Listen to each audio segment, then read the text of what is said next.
Before Georgia was really good with walk-on quarterbacks winning national championship, there was a guy named Aaron Murray who just blew up the record books. Right? Oh, yeah. But he got paid to go to school, legally paid to go to school. What do you mean by that? I mean, he got scholarship. Oh, scholarship. Gotcha. He got legally paid. Aaron Murray is with ESPN now, Sirius XM. He does snaps with our guy T-Bob. What is up, Aaron Murray? How are you today? What's going? I wish my dad sent me that article the other day about the Michigan guys, Denard and them, suing the Big Ten Network and I believe the NCAA for $50 million. So I don't know if I want to sue my employee ESPN SEC Network, but I guess we'll sit back and see how that whole thing unfolds. Man, Georgia, you guys have obviously had some incredible quarterbacks, and after Stetson won his second, we started talking about, is Stetson like a top 5 Georgia Bulldog of all time, just based on the fact that he's got multiple national championships. But like when you look at numbers, you've got the numbers for Georgia quarterbacks. I'm a big Rams guy. The most talented entirety of the career. Would you say Stafford has had the most success? No, I mean, Stafford definitely didn't have the most success at Georgia. There's no doubt about that. Like, is Stafford the most gifted quarterback? Yeah, that's what I'm saying. I'm not talking about at Georgia. Yeah. I'm talking about the entirety of everything. Oh, of course. I mean, he's had the longest tenure of anyone, I believe. I mean, someone could correct me, maybe go back to Fran in the NFL. But what he's done in the NFL and winning a Super Bowl, yeah, Stafford's the most complete, I would say the most gifted quarterback in Georgia history. But he's not the best Georgia quarterback in Georgia history. Like those are two different conversations. Agree. Like, to me, it's Stetson. Like Stetson played really well. Stetson is a 4-time MVP in the playoffs. Stetson has 2 national championships. He is that guy. Can Carson be? I think Carson's kind of the mix of both, because Carson is a first round NFL quarterback. He's potentially the number 1 quarterback off the board, top 5 NFL draft pick. And then he's a guy that could win a national championship this season. So to me, Carson can jump Stetson after this year. I know he won't have 2 natties, but he'll have 1, maybe an SEC championship, and then is that first-round caliber talent on top of that. So we may have to reshuffle this whole Georgia quarterback rankings in about 5 or 6 months. Next time you talk to Stetson, my life goal at one point, I wanted to be so successful that I had a high-end steakhouse. And I didn't have a name for it, Dunaway's or something, but Stetson sounds like a fabulous steakhouse. Would you go Stetson's or Stetson Bennett's? I would do Stetson's. Okay, Just Stetson. Stetson sounds good. Yeah, it's high end. High end. You got to almost get a credit check before you walk in. Yeah, and before he gets to his question, is Stetson doing okay? Obviously missed all of 2023. I don't know how tight you guys are, but, in that mental space, pulling for that guy in a big way. Yeah, I mean, he seems to be doing well from when I talked to him before. This was well before camp started with the Rams. And I know it's kind of an up and down preseason for him, but glad he's on the roster. We'll see. I think Garoppolo's suspension goes through 2 games? 2 games, hopefully, yep. Hopefully they keep him, whether it's on the roster. If not, I'm sure they'll put him on the practice squad at the end of the day. So he'll have a spot there in Los Angeles going forward. But man, he's a competitor. I know at times it got a little bit rocky with the fan base at Georgia, which is still, I think it was overblown at times. And because we all deal with it. I mean, hell, Bobo deals with it every single week.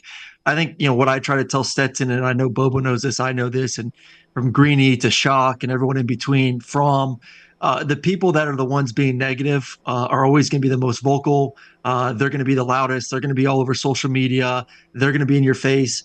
But that is such a small percentage. Like 99% of fans love Stetson. They appreciated what he did. They love the story, and you can go down the wormhole of that 1%, and it could drive you crazy. And I think that's what happened to Stetson at times. But man, he is beloved in this state. Brought to you by our friends at Stetson's High-End Dining is Aaron Murray with us on the show. The reason I wanted to have you on, I don't know if Brown had pre-planned it or not, but every time we talked about Payton Thorne's performance on Saturday, every time it'd be 18, 19, 20 people. You got to go check out Aaron Murray's breakdown of the game. You got to go check out Aaron Murray's breakdown of the game. So what did you see happening with the Auburn offense on Saturday? Yeah, I've never had this much love from Auburn fans my entire life. It's crazy. Like, I got Auburn fans asking me to come be the quarterback coach there at Auburn. Oh, they'd like for you to be the quarterback. They all of a sudden like me. They all of a sudden like me. I mean, one fan tweeted me like, "Hey, can you go back and redeclare and be our quarterback? We'll forgive you for all the games prior." So it is funny. But no, like, listen. We all want to focus on the quarterback. I get it. I was in the position for 4 years. It's all about the quarterback, and even more so in today's game because so much more is put on their plate, from the RPOs to the spread offenses to the up tempos to everything in between. So it is a quarterback-driven college football. It's a quarterback-driven NFL. And then as fans, what do we watch? We watch the ball. So we're always watching the quarterback. So I'm not here to defend Payton Thorne by any means. He did not have a good game. He made mistakes that a guy that's been playing this much football should not be making. Inaccurate a lot of the times, not throwing the football into windows where it's wide open. Numerous things that he cannot be doing that. This is not a situation where it's like, oh, he'll go back and watch the tape and then go make the correction. Like, no, you've watched the tape for 3 years now. Like, you should have already made these corrections. So like, he has to be better. The offensive line has to be better. I think the receivers are better than they were a year ago, but for those who watched the breakdown, to me, I don't know if it was a receiver issue or a running back issue, or that's what they're taught, but I counted 3 or 4 times where I think Payton Thorne is going to throw the football. There's 2 receivers or receiver and running back in the same area. So perfect example, this happened twice. You have a backside curl route to your lone receiver, and then the back is supposed to get to the flat. You're supposed to, essentially throw off the flat defender. If the flat defender gets width, you'll throw the curl. If the flat defender settles, you're going to throw it to the flat. Twice, the running back sits right where the defender is. So that defender can cover the curl and that defender can cover the running back. It just does not give a clear picture to the quarterback.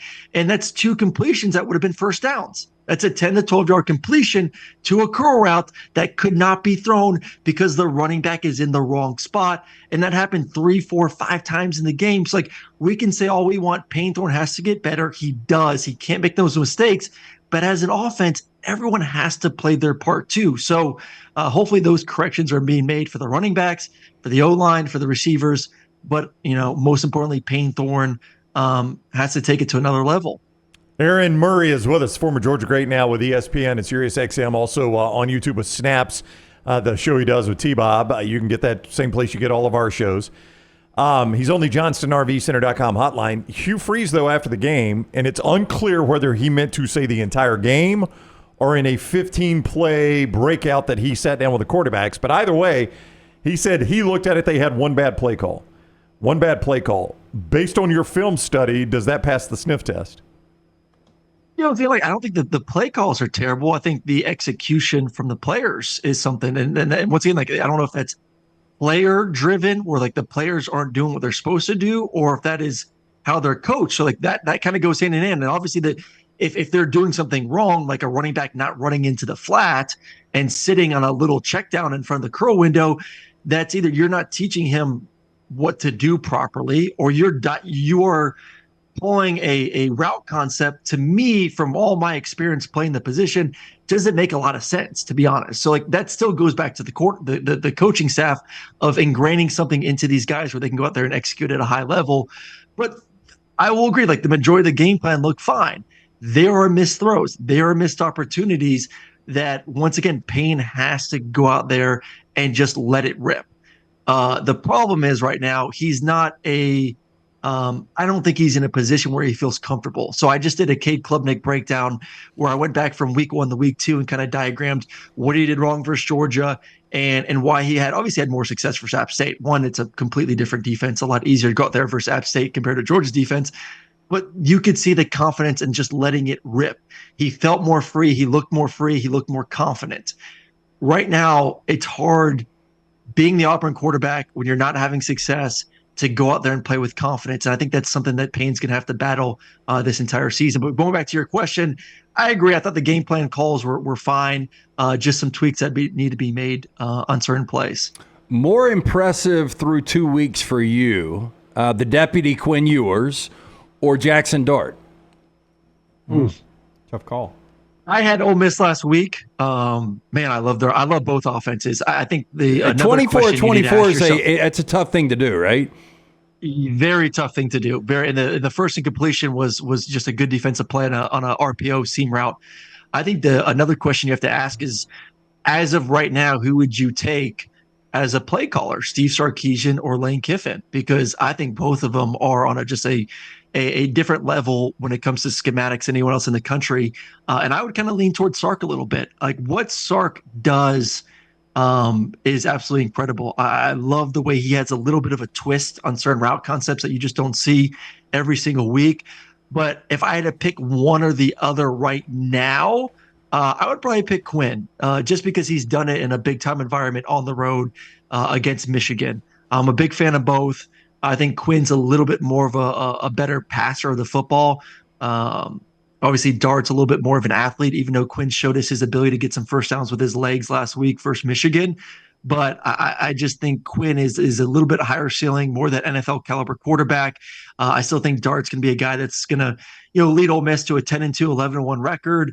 He's going to be in the conversation when it comes to the Heisman, all that good stuff. It's fun watching both of them. It's fun watching both offenses. And I would agree with that. I was spoiled here with Lane's play calling all the years and Sark in their time in Tuscaloosa. I think they're two of the best play callers. You see it from different eyes. I got two parts here. One, give me a third guy you enjoy watching who calls plays offensively when you break down tape. And then what do you make of Alabama's new look offense when you break down the Tide right now? So first of the answer, and then give me what you think of Alabama. Yeah, I love my boy Bobo. Come on now. Obviously in Georgia, Bobo doing his thing. I mean, it's been fun. It's been since I'll answer with another one because I know everyone's going to say like, oh, of course he's going to say Georgia.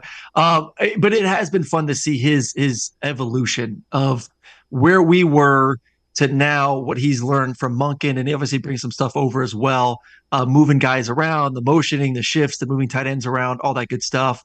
I mean, I really enjoy Tennessee's offense. I think for those who really don't dive into it, watching a game this past weekend versus NC State, where NC State is dropping 8 players over and over and over and over again, and them just saying, hey, we're not going to beat ourselves, beat our heads into a wall and just throw the football. We are going to run the football with our great offense line and great running back and Dylan. I always enjoy watching those guys do their thing. I love LSU's offense too over the past few years. Would love it if they can run the ball a little bit more, but I enjoy watching what they do route schematic wise in the pass game. And obviously they've had a lot of success with the quarterbacks they've had. Alabama, it's hard to judge Alabama's offense right now because they can't protect. And it's hard to see, is Jalen picking up what Kalen DeBoer is trying to put down? Is he picking up the concepts? Has he developed as a passer? Has he evolved in the intermediate passing game? I can't really tell yet because last game versus USF, multiple times you saw really bad mic declarations from the offensive line that just didn't make a lot of sense. You saw free guys blitzing. You saw right tackle getting beat over and over again. So I really don't know yet. I think it's going to be better. I anticipate it's going to be better because I know Kalen and his offense is just better than it was a year ago for what Alabama had. I believe Jalen is going to be a more mature quarterback a year or two playing college football. So I just want to see when they are healthy up front, which is hopefully this weekend versus Wisconsin, what they can do on that side of the football. But I think they're going to be fine. It's a big week, though, because you do want to gain some confidence heading into the bye before you do welcome Georgia into Tuscaloosa in a couple weeks. Oh, there's no welcoming Georgia in. I mean, it's bricks and nails in the road. Tire irons? Yeah. It's no welcoming. Okay, Aaron, I think I know the answer that you're going to go with, but if I asked you a year from now, who do you think will be viewed as the best quarterback in the SEC? A year from now? Oh, it's Nico. Yeah. There's no doubt about it. Yeah, I mean, Jalen has another year. I mean, Jalen will come back most likely. Really? Maybe. Really? Right? I mean, you got to look around the SEC right now. Like, do you think Jalen will go ahead of the guys that are projected to go first? Like, is he ahead of Dart, or not Dart, but is he ahead of Carson? Is he ahead of Ewers? Is he ahead of Shador? So now all of a sudden you're number 4 or 5. And let's not forget, like, this was a really heavy draft class this previous year. So, like, how many NFL teams are going to be drafting a quarterback in the first round? There were 6 this past year. That's 6 teams that will not be drafting a quarterback. So you have to take all that into account. Like Jalen right now is going to be anywhere from 4 to 6 on the draft board for quarterback. So to me, I come back with DeBoer, and especially if this year doesn't go what Alabama expects it to go or what he wants it to go, why not come back? And I'm sure he'll make plenty of money in the NIL game as well. So like Nico's up there, but there's another guy that, like, I'm not trying to start off controversy here, but DJ Lagway's tape last game, and I know it was against Samford, but man, I was really, really, really impressed with DJ. So I'm interested to see how short the leash is for Graham Mertz. But DJ showed me, obviously, he's a tough kid. He's a great athlete. But his ability to push the ball down the field vertically was a lot of fun to watch in that game. So, like, if he gets some more reps this season, and we see even just a sliver of what we saw last week for Samford, he could put himself in that conversation of being one of the better guys coming back next season if he does end up staying at Florida. How happy are you that Will Rogers' 511 pass yards have come for Washington this year? Oh, thank goodness. Thank goodness. That way I don't have to bitch and moan that, like, oh, it's not fair that he's getting a 5th year to do this. This is nonsense. So, like, I don't have to be grumpy old quarterback. That's right. Saying that all these new rules benefit all these guys and they should put an asterisk by it. So I don't have to worry about it. I can just sit back and just enjoy Will at a conference out there in Washington and actually cheer him on. And not be stressing every week looking at the stats that he puts out. Yeah, but I would rather have you be grumpy old man than kissing up. I mean, you're kissing up to the Auburn fans, and now you're talking about Lagway of Florida. I don't even know you anymore. I live next to an Auburn family. Both their kids went to Auburn, so I got to deal with them chirping all year and putting Auburn jerseys on my little bulldog gnome outside my front door and all that good stuff. So I'm just happy, I'm not getting the as much hatred. We're all a little sensitive. I'm a quarterback. I'm sensitive to the hate sometimes. So it's nice to get some positivity from the Auburn fans my way. Hey, and not to pour salt in the wound, but go back to 2013. It wasn't your fault. Wasn't your fault at all, but it was one of my worst beats of all time in Jordan-Hare, where the prayer at Jordan-Hare. But a lot of people forget, Aaron, you guys got the ball back, and I could have sworn you scored diving head first. And, I mean, how close was it at the end? You guys still thought you were going to win ball in hand, right? Well, I mean, the dive. So first off, we're down by 20. And I remember my parents told me afterwards, they actually told my sister just to drive back to Athens just to avoid all the traffic because this game was over. So my sister unfortunately True missed believers the excitement. there. I know, unbelievable, Stephanie. It was so selfish. Happy birthday to her, by the way. Today's her birthday. But still can't believe she left her. No faith in her brother. But anyway, so like that was the biggest comeback in Georgia history. Down 20 points in the fourth quarter, and I was in. I think I might have been slightly concussed when I dove in the end zone, but that was called a touchdown. So we took the lead. And then the Hail Mary, for the tip and all that crazy nonsense. But going to the next possession, we had like a minute or so to do a 2-minute drill. And we work, we have our bag of plays for 2 minutes. So the one that we called was trips left, 2-jet Falcon.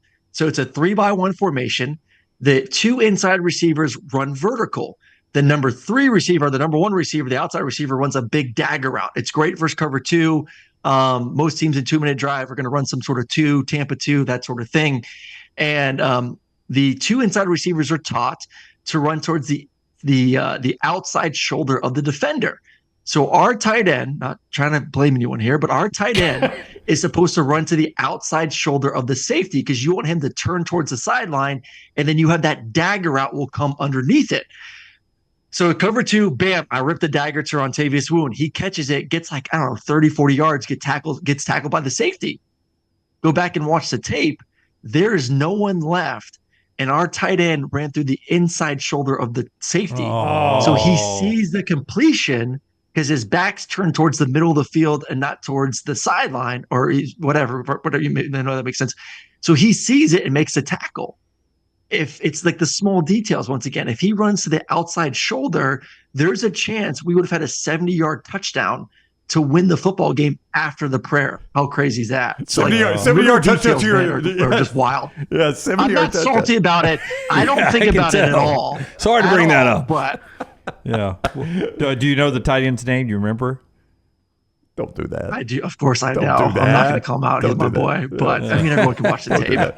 All right. He is Aaron Murray. You can go follow Aaron on Twitter at Aaron Murray11. Snaps is the podcast he does with T-Bob all the time. Somebody in the chat room, the mybookie.ag chat room, says T-Bob takes it off the rails frequently. Like, we don't experience that every time T-Bob comes on the show. Yeah. He takes frequently. I mean, I'm just waiting for our channel to get canceled off YouTube with some of the stuff he says every day. I'm just like, what? I know. How did we get into this? How did we get into this? We've lived it.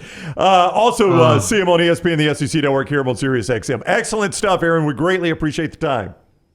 I appreciate you guys. Have a great rest of the week. All right, you too. Take care. Aaron with us on the JohnstonRVCenter.com hotline. You can see his series of quarterback breakdowns. He did Milroe, he did Thorne, but he's done a lot of others right there on social media at Aaron Murray 11.